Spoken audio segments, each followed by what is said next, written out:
So I'm so pleased to have with us today Dorian Peters, coming to us from Sydney, Australia. And we'll be talking to her today about interface design for learning. Dorian recently wrote a book, Interface Design for Learning, Design Strategies for the Learning Experience. But beyond her role as an author, she's also an interface design evangelist and currently directs online strategy for the University of Sydney's Faculty of Education, and is founder of the e-learning network of Australasia, and a member of the Center for Research on Computer-Supported Learning and Cognition. Her award-winning work in e-learning experience design includes corporate e-learning and interfaces for educational technologies. Dorian has designed for universities such as Carnegie Mellon and Cambridge, and corporations such as Westpac Bank and BMG Music. She also publishes articles on design in journals and trade magazines and presents them at conferences. And she also keeps up a pretty great blog. So if you'd like to find out more about Dorian, take a look at the link that Chris is pasting now. So I'm going to turn things over now to Dorian. And if you would start sharing your slides and turn on your microphone, we can begin. Hi, Karen. Thank you so much. It's a real pleasure to be here. And I just want to say I'm really honored that some of you guys have even shown up through Snowmageddon. That's pretty amazing. In contrast, I am coming to you live from Sydney, Australia at 5 a.m. So if I sound a little funny, you'll be forgiving. And it is actually really hot here right now. It's late summer, and it's Thursday. Oh, well, good day then. Good day for you there. Good eye, mate. Thanks so much for getting up early to do this session with us. It's really nice to be with you, and we're really excited to talk to you about interface design for learning. So let's get right into the interview questions, okay? Pleasure. Okay, I'd like to just give our audience a little bit of background on where you're coming from. So can you just tell us how you got into e-learning in the first place? Yeah, absolutely. I mean, everybody has a different story about how they got into e-learning. It's not a standard pathway that we take. Personally, I was studying for my master's in multimedia design.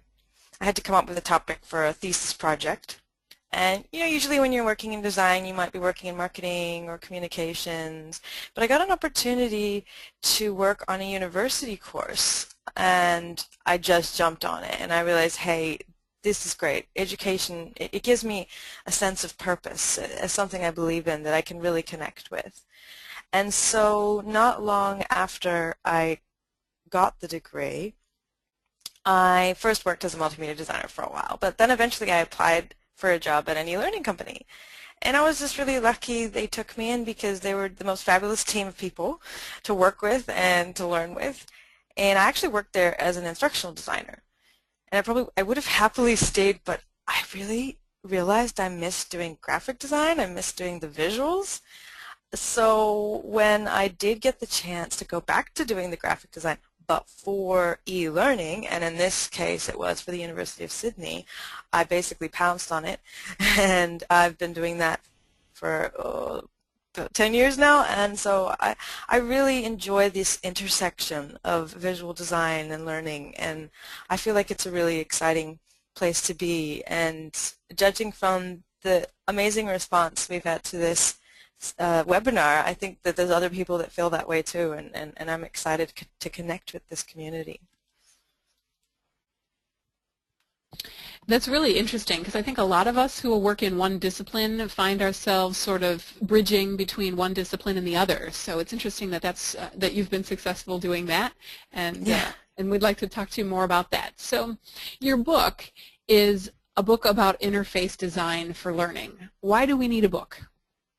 Why do we need a book?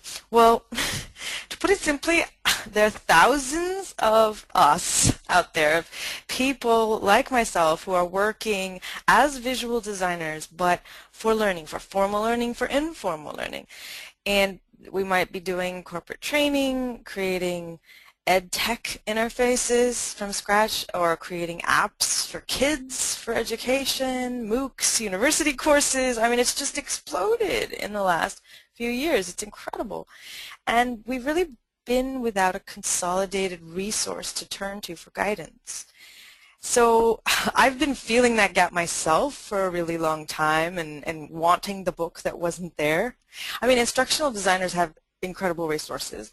They also work in an acknowledged field, which is nice. And there are amazing books on interface design, on interaction design, on user experience. I love them. But creating a website or a service that sells something or provides a service is not exactly the same as creating a learning experience. The goals are different, the victory conditions are different, so inevitably some of the design guidelines are going to be different. So addressing specifically all these things in the learning context be really helpful. So because I felt this gap for so long, I finally decided, okay, I'm going to have to pull this knowledge together. And because I've been in a unique position, I've been working for a while at an e-learning research center. So this kind of puts me in a position to see all the knowledge that is out there. And I've just been incredibly aware that the knowledge is there. It's just, it happens to be hidden, kind of hidden away in other fields, in psychology, in educational research. And so somebody just kind of needed to pull it out and put it together. Make it into a form that was accessible to those of us who really needed to use it and who really could put it to good use. But another reason I think we needed a book is to direct attention to this area in general, because people haven't really sufficiently recognized interface design for learning as something worthy of special attention yet. Even though there's all of us working in it, you know, we kind of want to hear that, yes, this is a specialty area and we want to build a body of knowledge, we want to build a community of practice around it. And I think that the industry, and importantly learners, really stand to benefit from better interface design for learning. So, but we have to acknowledge it's important first, and I think a book can help do that. The last thing I'm hoping a book can help do is really be a launching point for that community of practice to help it coalesce. And that's actually already beginning to take shape. For anyone who's interested, we have a rapidly expanding interest group in Mendeley. Mendeley is an online research sharing community. So if you are into hearing about the latest research, sharing research discoveries and publications, whether it's books or papers or magazine articles, I really encourage you to check out the group, follow it, contribute to it, etc. And I think Chris has probably already put the URL into the chat box. Thank you very much. He has, yep. Brilliant. Well, we have kind of a side question here from Naya, who's asking, where do you typically get your images? Do you create them yourself? I do create a lot of images myself, but I also rely heavily on stock photos, or we go around and, you know, we take photos. So it's really a big mix, I would say. Really a big mix. All those things. Okay. So what would you say that, well, actually we have a poll here, so let's pause and ask the audience, what kind of designer are you? So I'm going to launch this poll, and the options are instructional or learning designer or graphic interface interaction designer or both or other. And if it's other, go ahead and type in the questions panel. So Dorian, as the responses are coming in here, most of our audience call themselves instructional or learning designers, but a lot of people have also said both.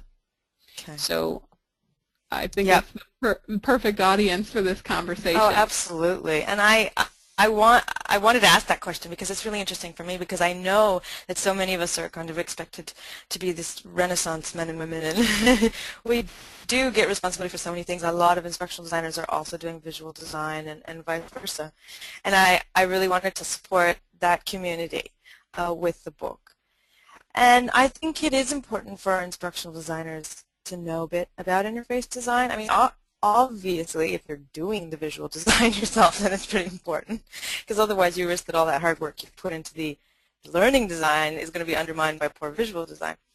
But even if you're not doing the visual design yourself, and there are situations where you work in a team, you get to work with graphic designers, and I certainly have been in that situation, even then I would say it's important to understand at least the core principles of interface design for learning. And that's for at least two reasons. First of all, many visual designers don't have that learning background. This is new, this is emerging. So you're going to be better placed to guide them, make suggestions that are well-founded. And on the other hand, you'll want to be able to judge their work based on more than just kind of personal opinion or I like this color, that kind of a thing. So while you don't have to be an expert if you're not doing the visual design yourself, I would say having some core principles under your belt can really give you a ground to stand on, whether you're engaging in visual design yourself or working with those that do. Okay, thanks for that, and thanks everybody for responding to that poll. So would you say, or do you think instructional designers really need to know about interface design? I think that it is essential because we're working in this area, we're creating graphics. I wonder, and maybe I should have done another poll, I mean, how many instructional designers are there that never create any multimedia content, that never, I mean, I think that's quite rare. I think my feeling is the vast majority of instructional designers are at some point, they're making interaction design decisions, they're making decisions about creating graphics or even at a minimal level. So that's always going to be useful knowledge to have, and it's always going to produce better outcomes for you. And if you can know how to design these things in a way that supports the learning outcomes that you're aiming for with your instructional design, then it's a double whammy. It's support from both ends. So I think it's important. Okay, so let's talk a little bit more about the principles. What would you say are some of the principles specific to interface design for learning as opposed to interface design in general, not for learning? Absolutely. Critical question. Let me get my slide going. There we go. Well, at the kind of top level, traditional interface design is often we're looking at tasks, we're looking at supporting a user in completing a task, might be making a purchase, completing a form, etc. Whereas with learner-centered design, it's really about transforming the user, because at the end of the day, learning is about transformation. And designing for a changing user, I think, is a really interesting challenge. A learner's needs and their expertise are continually, ideally, changing as they're moving through a course, moving through a learning program. And I think that's kind of a really exciting challenge that we face.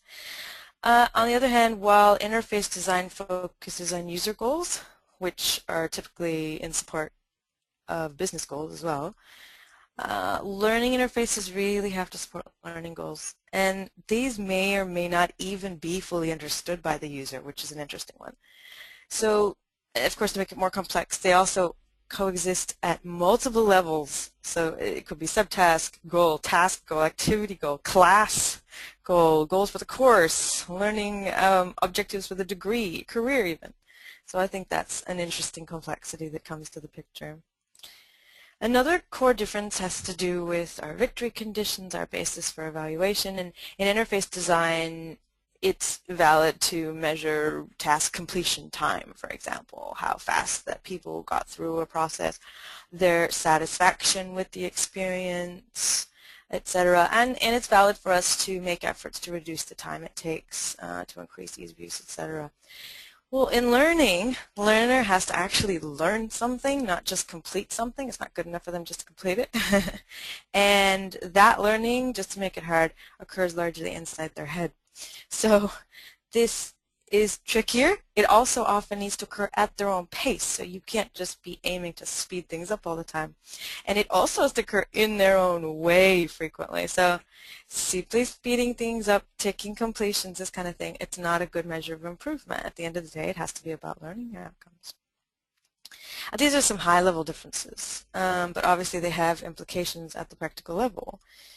If, for example, when a user so users can decide to buy a book, for example, or complete a form without thinking too much about it. And in fact, companies are often really happy for you to buy things without thinking about it too much. One-click buy. But on the other hand, you can't really learn much worthwhile without thinking at all. Some mental effort is required. It's hard fun, right, as so many people put it. And that's why facilitating focus is so critical for learning interfaces. Learners need that space to think about the learning. So at that practical level, reducing extraneous cognitive load, it's really, really important because we're supporting thinking. and we're supporting these emotions. We want to be supporting the emotions that are conducive to learning, as opposed to emotions conducive to shopping or whatever else, which unsurprisingly, they're not always the same. So I would say that's a few kind of core, really, at the foundation differences between the two things.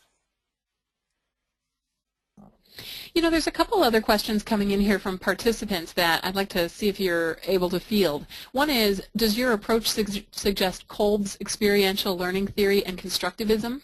That's from Michael. Well, I think that different groups you work with are going to be coming from different theories. Some people are going to be, okay, it's constructivism all the way. Others are going to be saying, well, we're really relying on other theories, and this is how we do it. So what I've done personally is I go and I adjust to the philosophy of the people that I'm working with at the time. And so I'm not going to stand here and say, this is the one that's right, this is the one I believe in, and this is the one that I always go with. You know, it's always going to be social constructivism, or oh, it's always going to be about Vygotsky or whatever.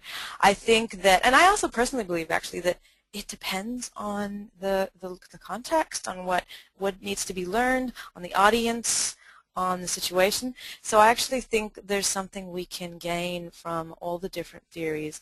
I mean, even behaviorism, you know, there's moments where there's things we can get from that that are going to help support our learning outcomes. And so I guess I'm kind of a pluralist in that way.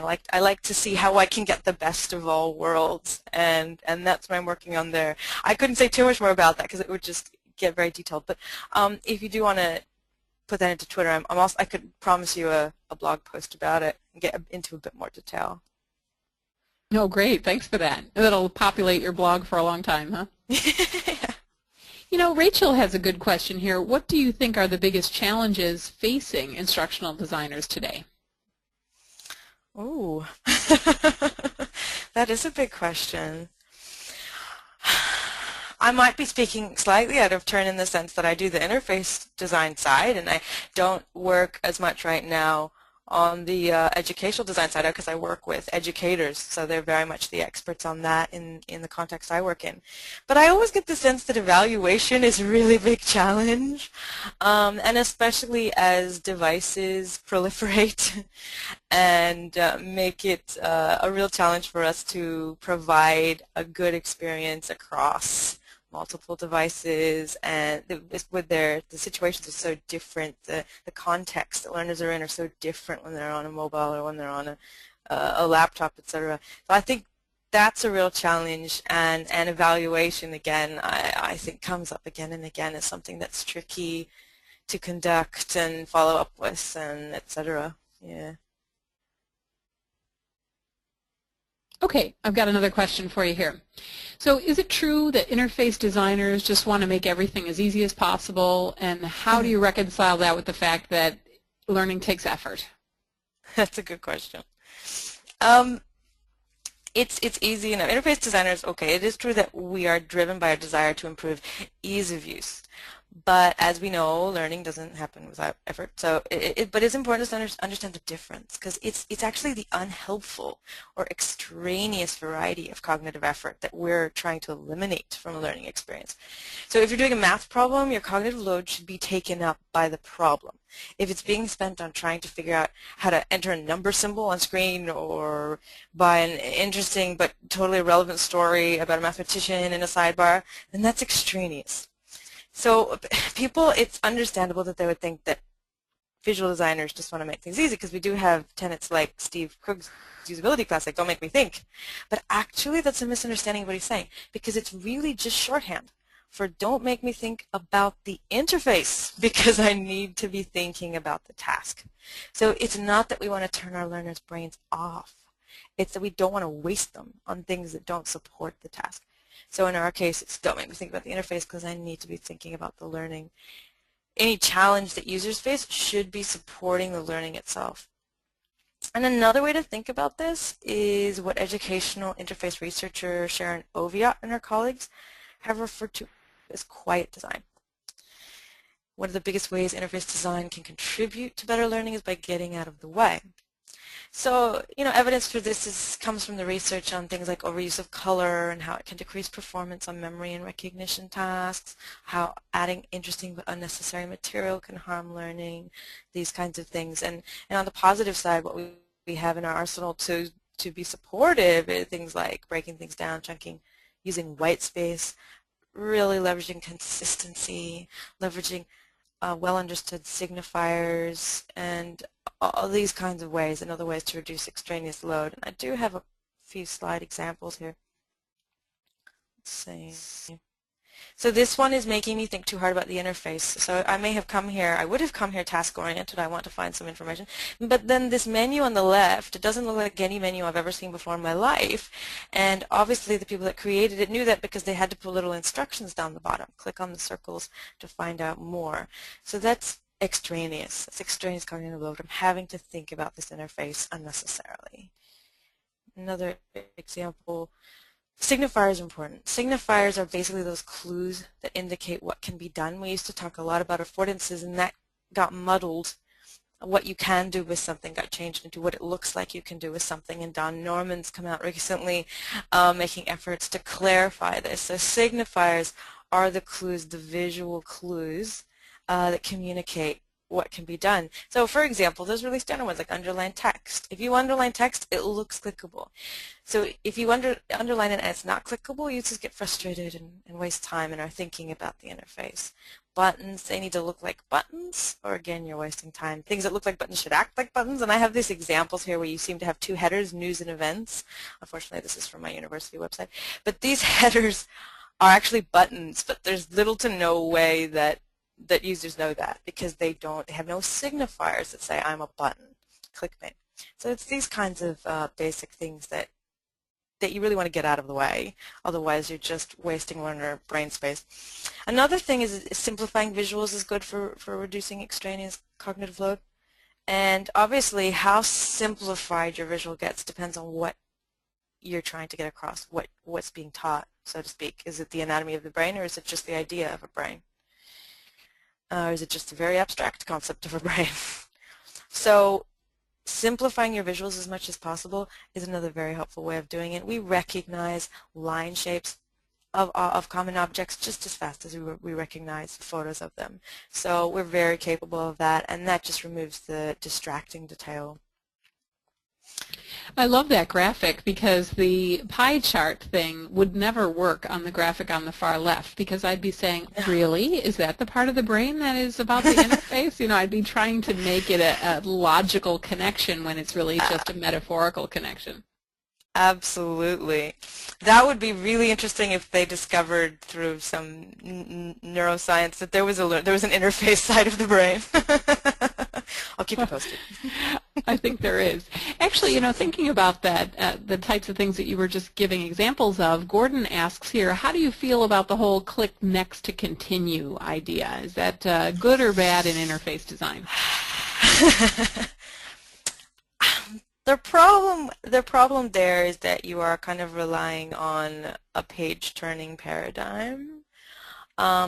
It's not that it's problematic from a usability perspective. As long as that button is in the same place every time, that you definitely want to make sure it's in the same place every time, and that it looks clickable. And there again, that starts getting complicated, because it starts getting into what are your philosophies of learning, or what are your company's limitations, or what are they asking for. So kind of a humongous question. At the very basic interface-based level, at least make sure that it's consistent if you are taking that approach. Yeah, and I'd have to get into that in different ways in more detail outside this webinar. Sounds like a blog. Yeah. There's another question here from Kate, though. Yeah, Kate is asking, would you agree that business interfaces are designed so the user succeeds while learning is enhanced through trial and error? What do you think? Business interfaces? I assume it's less like a corporate training, maybe. Yeah. Kate, if you can elaborate on that.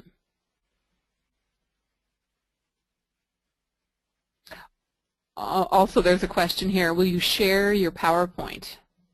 What do you think? Absolutely. Not a problem. Okay. Happy to. Should we contact you directly to have you email that to us? Yeah. Oh, So yeah. Michelle, if you contact Dorian and ask for the presentation, then she'll respond to you directly. Rachel's asking, what do you think of closed captions? Oh, yeah. Um, this kind of gets into the area of accessibility, and which is another really big area, and the idea that you do have to make your content available in other formats, not on the in the first instance for users with disabilities, but also for users with varying technologies and technologies in various states of functioning and things like that. But I think that would really derail us a little bit too far. Yeah, there's some clarification though on the business interfaces. I'm not sure it's any more clarifying, but thinking about LMSs. So if you don't have Ah. it, oh, okay, Kate is saying business in terms of services offered, not L&D provided by trainers. So business interfaces. Okay. I don't work a lot in that area. I mean, my experience in the corporate sector, I see a lot of courseware in similar formats, so kind of moving through and template use and things like that. Sometimes it's really just focused on compliance, so we tick the box. But that's changing a lot as well because, you know, people are bringing in social uh, media, and I think that's kind of a really exciting space because I've had very positive experiences with that myself, the social enterprise social media and things like that. So that informal learning is becoming part of business learning is, I think, exciting. I probably need to talk to you more about that question to be able to answer it better. So do Understood. do tweet me. Yeah. Okay, good. Well, I have some other questions here. So one of the questions is, what tools do you use when you design? Yep. Well, let's say I'm just gonna. I could just mention really quickly, not separating text and visuals is good for reducing cognitive load as well. So feedback should be next to the answer, ideally, which is something we kind of forget to do all the time. Oh, and these are great resources. A lot of these guidelines you're going to find in e-learning and the Science of Instruction by Clark and Mayer. For me, it's quite an essential book. And similarly, also by Ruth Clark and Lyons is Graphics for Learning. So if you're interested in those kinds of reducing cognitive load, how can I do that with my visuals, I would take a look at one or both of these books, and I think you'll probably stick the links into the chat. Yes, brilliant. But Yep, getting back to your they're question, right now. brilliant. What tools do I use? Well, first of all, I have been known to separate the concept of interface design for learning into 3 different layers. And I think most of us work at one or more of these layers at different times. I work at each of these layers but at different times. And so I use different tools depending on which layer I'm working at. So at this bottom layer, it's about creating system design or an interface from scratch. You know, it's a brand new technology or a brand new tool and you're creating the interface for it. The middle level, you're taking something that exists, but you're styling the interface or customizing it. You might be skinning it, so to speak, or making customized adjustments to the look and feel. At the top level, and I'm guessing that a lot of you guys, because a lot of you guys are instructional learning designers, you're working on multimedia content. So that's creating graphics, creating video, creating audio, animation objects that go within a system, like probably an LMS frequently, or in whatever system that you have where you are. So I would say, those bottom 2 levels, I'm doing a lot of, maybe all 3, creating graphics in Photoshop. I use Fireworks a lot because I find it really quick. I often work directly with HTML and CSS. So recently with the Bootstrap framework. At the top level, I work with existing systems, which in my current case, in my current institution is Blackboard, was previously WebCT. We also use Adobe Connect. I've also worked with open source systems like Dotler and Sakai, Plone, repurposed as an LMS. In the earlier stages of a project, I use Balsamiq Mockups. It's a wireframing tool, which is fantastic. I love it. You just create really simple, really quickly layouts, basically wireframes, to give a sense for how are we going to do this. I also use a lot of pencil and paper. I love pencil and paper for planning, for sketching, for wireframing, for just communicating. You know, it's that visual communication on the spot, on the fly. And if we're going beyond software tools, I also, of course, use user experience tools or methods. So this isn't software, but to do that user design, user research, design research. So, I mean, the quality of your work is always going to depend on whether you've made an effort to understand your users, right, your learners, so their interests, their needs, their actual physical environment and contexts. So I've used card sorting, workshops, interviews, focus groups, web stats, surveys, things like that, those kind of standard user experience tools. So hopefully that answers your question. Those were the kind of tools you were thinking of. Yeah, some people are asking, what about like Captivate and Camtasia? Do you use those? I have used Camtasia. I don't use Captivate. I mean, in the situation where I'm in, I'm not in a situation where I'm using the tools that allow you to whip up kind of courseware quickly. I work more at the interface level, so people are innovating. Researchers, for example, are innovating technologies, and they need somebody to create an interface for that. So I work with engineers directly. And then at another level, I work inside the LMS, rearranging, redesigning the information architecture for courses and creating content for those courses. So I'm not working at that level. I think a lot of people in corporate training are where they're using tools like Captivate or Articulate to put out courses with that kind of support. Yeah. Not personally, but I know they're extremely popular and helpful. Okay, and we have a request for the horse graphic again. Can you go back a couple slides and talk a little bit in more detail? I know this comes from Ruth Clark, but what is the point of the horse graphic? The point here is that the point here is that we shouldn't be separating text from the visual to which it refers, because we're creating cognitive load when we do that. So if we're looking at these letters and having to say, oh, what's A? Oh, that's cranial nerve. Wait, where was A? We're going back and forth. It's extraneous cognitive load. Whereas if we just put it right next to the visual to which it refers, we're just making our users much happier and we're helping them, and they actually will get better learning outcomes. So this kind of don't separate related text from visuals is a real standard guideline. There's a lot of research behind it. So yeah, that's the horse graphic.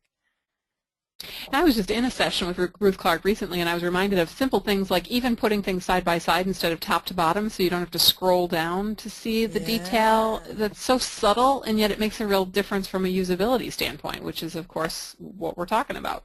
Absolutely. Some of this stuff sounds so simple, and in a way it is, but we forget, you know. We forget to do it. And sometimes we're stuck in templates that don't allow us to do it. But anyway, at least when we do have the control, it's good to do it where we can. Yeah. Do you have any suggestions about localization? You know, thinking about that horse graphic, any localization tricks or methods that you use? Do you mean when designing for kind of various global audiences, or? Yes. Oh, okay.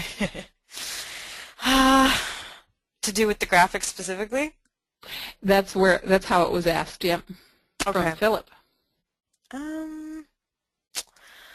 Look, okay, we could be talking about different localities in the U.S. or different countries or different languages. So again, maybe I'm really bad at making questions much larger than they're meant to be.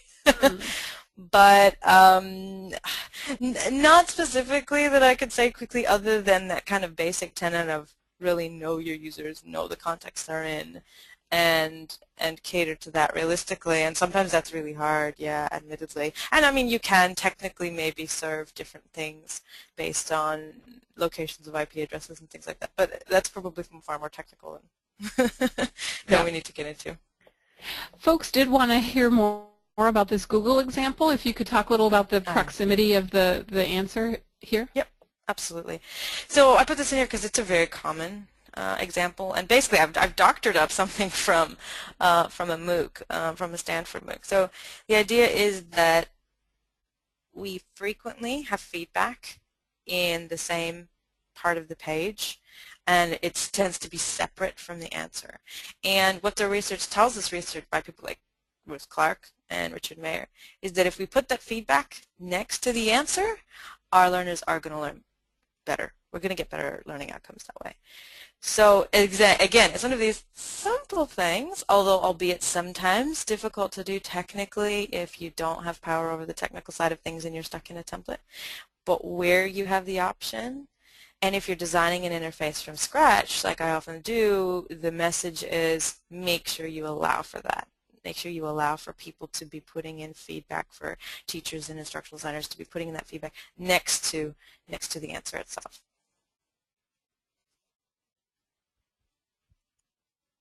Okay, good. So actually there was another one asking you to go back to the overuse of color slide. Okay. I think that was a cognitive load related item too. Yeah.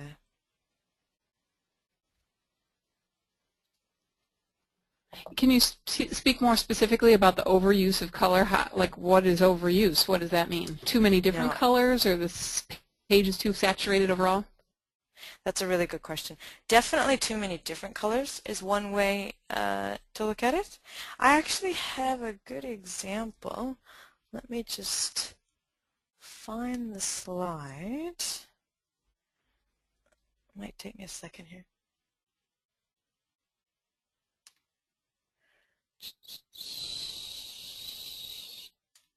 Okay. No.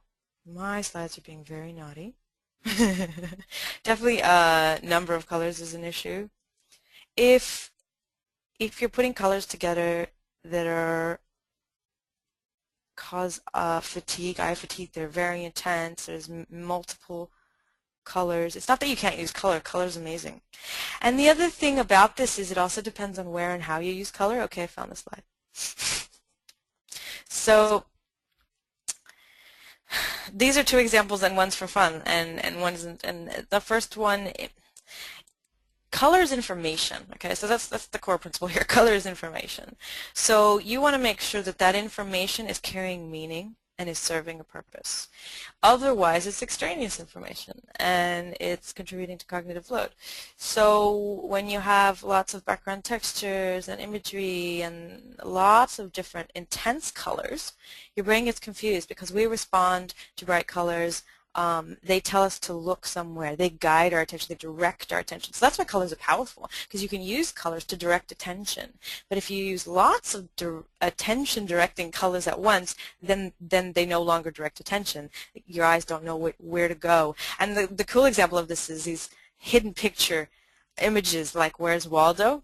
Because they know that about these pop-out colors, these saturated primary colors that just pop out for us. Our eyes are hardwired to look to those. So they use them like crazy all over the page. They know that thick black lines are something our eyes look at automatically. So they use those all over the page. So what you have is a page where your eye has no idea where to land.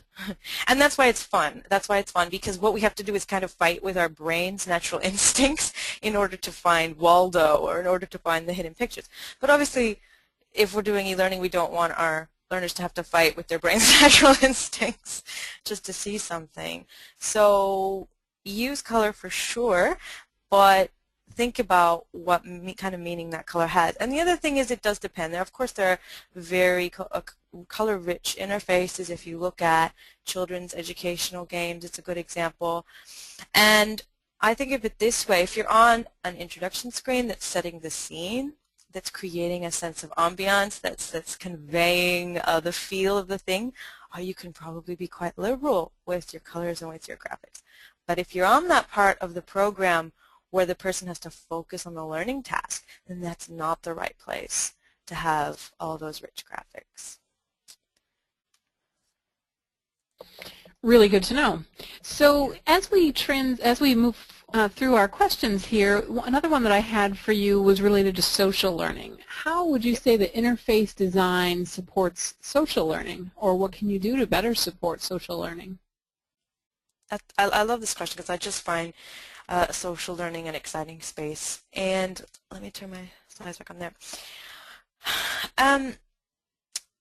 Interface design really has some power in this area, which is another reason I think it's exciting. And it can highly impact at least 3 different aspects of social learning, and that's learner participation, it's social presence, that sense that other people are out there, and that sense of community, what this space is about and how comfortable I feel in it. And in a general sense, the style of a design can help establish boundaries and expectations. So a professional look and feel helps communicate this is not the place to post your drunken party photos, for example. At a detail level, things like design cues like badges and stats, these things can really motivate participation, and these are visual design decisions. So, for example, specifically interface cues in discussion forums that show a user's authority, their experience, how much they've posted, and ratings of helpfulness have been found to both boost participation significantly. I like that as well, and you can see that the paper that this is from is down at the bottom if you're interested in looking into that. Another key point is the power of design to convey a sense of social presence. So the reality is we learn more when we feel like other people are around, when we feel like people are speaking to us directly, we pay more attention. And even if they're not actually there synchronously, it's just this perception of social presence. And I love this because, in fact, it's so powerful that just choosing to write text in first person improves learning outcomes. And I think that's amazing. It's a critical example there. And so interface design potentially has a lot of power here, because if we can use interface design to increase, and our visuals to increase a sense of social presence, then we are fostering learning. So we could encourage learners to upload images that represent themselves. We could visualize the network of people, visualize the community, and these are two examples of that. You can get complex, and up top we have a Facebook app here that visualizes a network, in this case of friends, but it could be a learning community, and finds different ways of categorizing that so that this information then becomes usable, explorable. And even if all you do is glance at it, you immediately have a better sense of who's out there than just staring at a screen with buttons thinking, is anybody else there? And even if you don't have the team that's going to program that, or you don't have access to that kind of tool, just using Google Maps. So, I mean, this is from an MIT MOOC. All the students are asked to look at themselves on the map. It's really simple. It ended up being over 10 map pages because we're talking about thousands and thousands of learners. But again, immediately I look at that and think, I'm not alone. This is exciting. There's other people doing this at the same time. Oh, look, people from my hometown. Let me go check that out. So visualizing that community and that network, that social presence. And a final example, which I like, is from the Reading Eggs program, which is a literacy program for kids. And this is a thing where when you click on a menu item, a main menu item, which is a building, they're all shaped like buildings, you go into a space and there's always people walking around. So these little creatures down the left and this boy with his tongue sticking out, they're all moving around. They're all there with you, okay? So you just get the, of course they're computer generated. Are they real other peers? Probably not. But to a child learner, it doesn't matter. They're peers. They're there. So the child doesn't feel alone. They feel like, hey, I'm part of a vibrant community. They're socially validated, and they're part of something that's shared.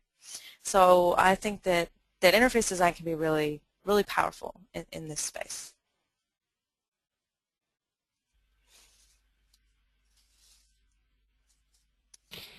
What would you say, what kind of role does interface design play in motivating and engaging learners? You know, how does the interface motivate or engage aside from the content or the activities there? It's a really good question, and inevitably motivation is some sort of mammoth topic, motivation and engagement, you know. And usually people associate interface design in terms of motivation and engagement, it says, oh, well, if it looks cool enough, they'll be interested. Oh, let's make it look flashy and they'll be excited. I mean, if only it were that easy, right? But I think everybody who's come to this session, it would be preaching to the choir to say it's not about eye candy. That's not going to create sustained engagement. But that is not to downplay the importance of aesthetics. Because aesthetics, as in the sensory experience, so not just visuals but also audio and all that, of a learning program are really powerful. And the beautiful evidence of this is of course in the aesthetics usability effect. So the aesthetics usability effect shows that research has shown that if you have two interfaces that are functionally the same, the one that is considered more attractive will be easier to use. I love this. I feel like we designers have been intuitively wishing that this be proved for centuries. So users have an easier time using it. And this sounds crazy at first, but actually it's explained by our brains and how they work and how emotions affect problem solving. So essentially, beautiful things make us happy, put us in a good mood. Oh, yeah, cool, that's cute. Oh, that's pretty. And when we're in a positive mood, we're better at solving problems. We're more creative. Our mind is open. So it's actually that the aesthetics are making us function more effectively, even not so much about what it's doing to the interface. And I think that's a really, really interesting starting point for this question. You know, interface design can also support engagement at a basic level by, well, as we said, directing visual attention, and there's lots of strategies for that, visual hierarchies, accent colors, simplifying visuals, by communicating relevance. You know, that can motivate. You make something personal. We use graphics to contextualize so that the topic becomes meaningful in the lives of our learners. By stimulating creativity, on the one hand, that's about creating that sense of positive mood and open-mindedness, if that's what's relevant to the task at hand. Providing the right level of challenge and support is another one, because an engagement relies on the user or learner being at the right level of challenge, right? So sometimes, usually that's instructional design, sometimes visuals can provide scaffolding and support. A really basic example is tooltips. It's the idea of getting that help right when you need it. So those are some kind of basic ways. I would highly recommend 2 books in this area, especially if you're interested in learning about directing attention visually, visual hierarchies, things like that. Connie Malamet's book, Visual Language for Designers, and Colin Ware's book, Visual Thinking for Designers, are both really excellent. You know, the second one tells you a lot about how our brains work in terms of perception, visual perception. Connie's book has amazing visuals, so it's an inspiring read as well, and it's beautiful. So I recommend those, and I'm assuming the URLs. Yep, they're in there. Okay, Chris, you're too fast for me on these URLs. But looking more specifically at it's just too good. When it comes to motivation, of course, we start getting into that issue of intrinsic and extrinsic motivation, right? So visuals, in terms of interface design, it's about how can visuals help draw or trigger or elicit that intrinsic motivation if it's there, or, on the other hand, support effective forms of extrinsic motivation.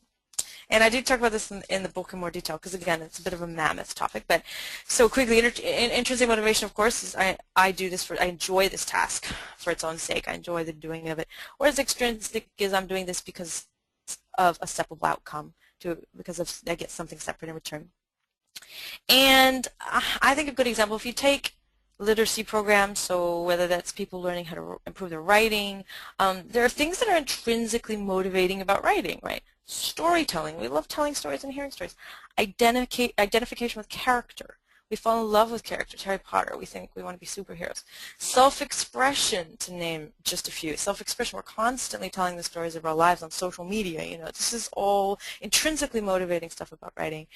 But still, it can be easy to fall into all the standard drill and practice, or using a competitive context, or a random metaphorical context. And I'm not saying these are never helpful, but I just want to challenge people to think as creatively as possible about what might be intrinsically motivating about something, and then how visuals can elicit that. So what if spelling words were put into stories instead of random lists? What if your learners got to write a letter to Frodo or to the president instead of just filling in a template? Or, you know, if it's math, what if, could they be given some virtual money to spend and account for instead of just drilling problems? So the first step really is identifying what might be intrinsically motivating about a learning area. And again, loads of crossover with instructional design, of course. So yeah, okay, intrinsic motivation is kind of the holy grail of motivation. You're golden if you got that. But the reality is, as we know, we can't always be inherently motivated to learn the things we need to learn. And that's where the intrinsic motivators come in. And I think everybody already knows about rewards and badges and gamification, and these things get mixed reviews, right? But what's interesting to me is if you look deeper into the research, you can discover what separates kind of good extrinsic motivation, good motivation in general, from bad, you know, to say it in a simplified way. So researchers, Richard Ryan and Ed Deci, have done heaps of seminal work on motivation, and they point out that there are forms of extrinsic motivation that are almost as good as intrinsic motivation. And what do I mean by that? I mean in terms of the performance that you get, in terms of well-being, in terms of learning, in terms of the positive results that you get from that motivation. And the difference, according to them, the keys to motivation are autonomy, competence, and connectedness. Now by coincidence, another motivation writer, researcher, calls it autonomy, mastery, and purpose. Daniel Pink talks about autonomy, mastery, and purpose. Of course, mastery is very similar to competence. So what I like to do is lump these all together for a handy little combo of autonomy, mastery, connectedness, and purpose, right? So motivation intrinsic to the task, I write because I love it. But if we can target some of these, we're looking at motivation intrinsic to being human. That's at least how I see it, right? It's intrinsic to the task, or it's intrinsic to being human. So I write because it connects me with others.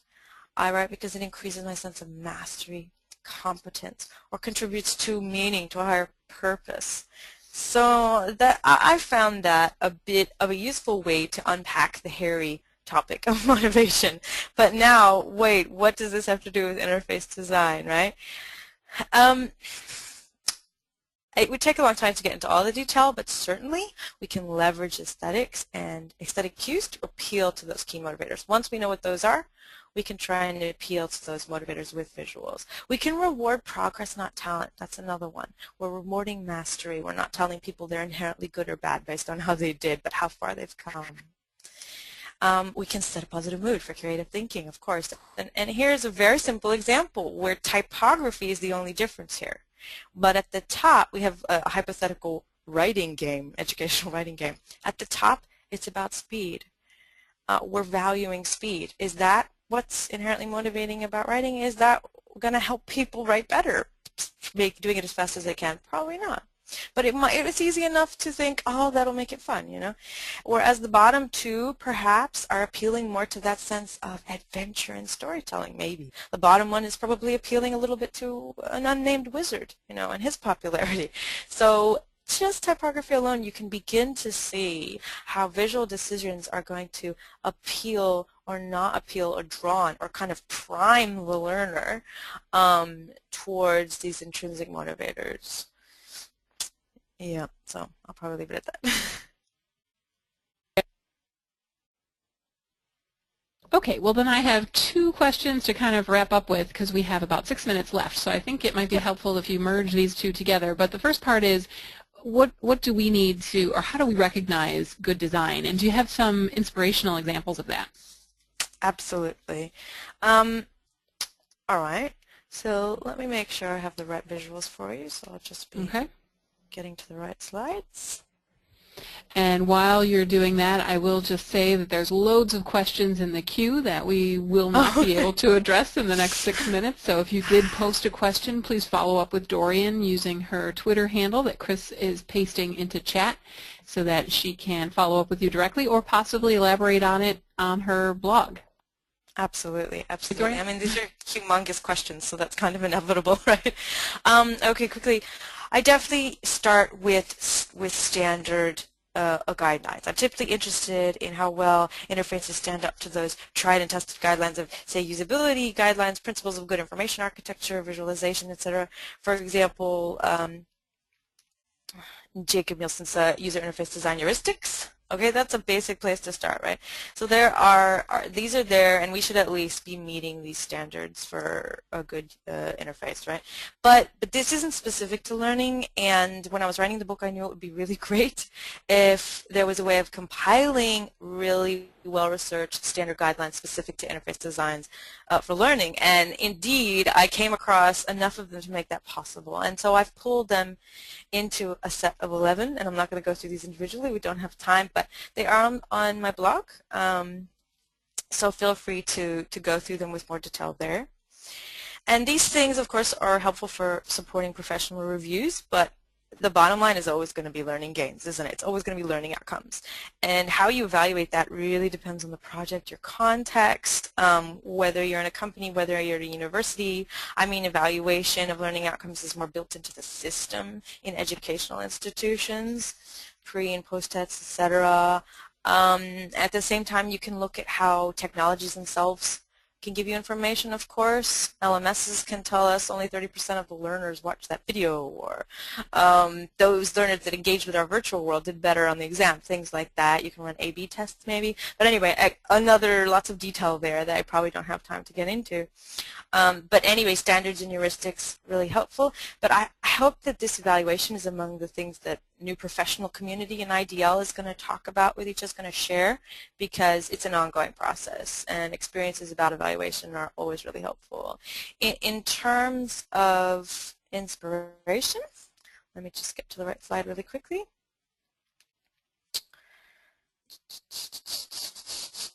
Okay. There's a lot of gorgeous learning spaces out there, but one that I like to talk about, sorry, am I running out of time too much? Okay. No, keep going. I was okay. You dropped out there, but I might just keep going, and if it's something urgent, you can put it in the chat. Yeah. So there's one company that I'm abbreviating as TME, and their audience characteristics go like this. They're culture diverse, 50+ languages they represent. Their audience is totally unfamiliar with technology. They're mostly illiterate, their audience of learners. They're extremely poor. And their training requirements are on topics like human trafficking, AIDS prevention, cholera. I mean, how is that for a spec? How is that for a brief? You can't use text. Color is going to be culturally problematic. I mean, visuals, I mean, it's so challenging that I find it truly inspirational, because they actually have managed to come up with a solution, a simple solution, which is 20-minute lessons on CD-ROM in the various languages of the world. And the beauty of it is, if you get something like this right, the rewards are incredible.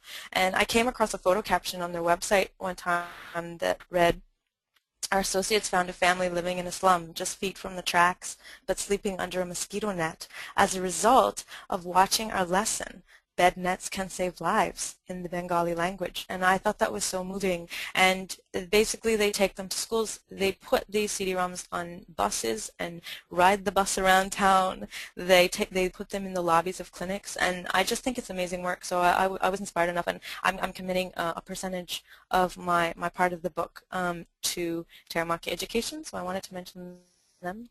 And just the very last thing, maybe this is a bit closer to home in terms of interface, because we don't usually have quite so stringent a brief, is Half the Sky. Half the Sky is a free Facebook app, and it's based on a book and a social movement that supports the empowerment of women and girls. And the visuals are gorgeous. They are delightful. The game does this astounding job of bringing home really serious social issues, but in a context, in a way that's engaging and even fun without trivializing anything. It's actually fun. And I played it even with my son. He's 7. And what was so incredible was that he kept begging me to let him play more. For him, it was actually addictive. And we were learning about day-to-day life for women in a variety of communities across developing countries. And it's done in a way that is surprisingly empowering. I mean, I'm still analyzing this in my head, saying, how did they accomplish this? It's quite amazing. I really felt it transforming me and getting at my sense of resilience and capacity to make change. And they do embed in the interface and the interaction design opportunities to make real change, but also just experiencing secondhand making that change in the game is quite amazing. So I would say check it out, be inspired. It looks really beautiful, and I am going to go through it myself. So thank you so much for sharing this with us and all of your insights, Dorian. It's really been great to talk to you, and I know there are a lot of outstanding questions here. For those of you who did not get a chance to have your question answered, please contact Dorian via her Twitter handle or take a look at her blog and her website. Lots of great information there. Dorian, thanks again. I appreciate your time, and I look forward to seeing you next time. Thank you so much, Karen and Chris and everybody who came.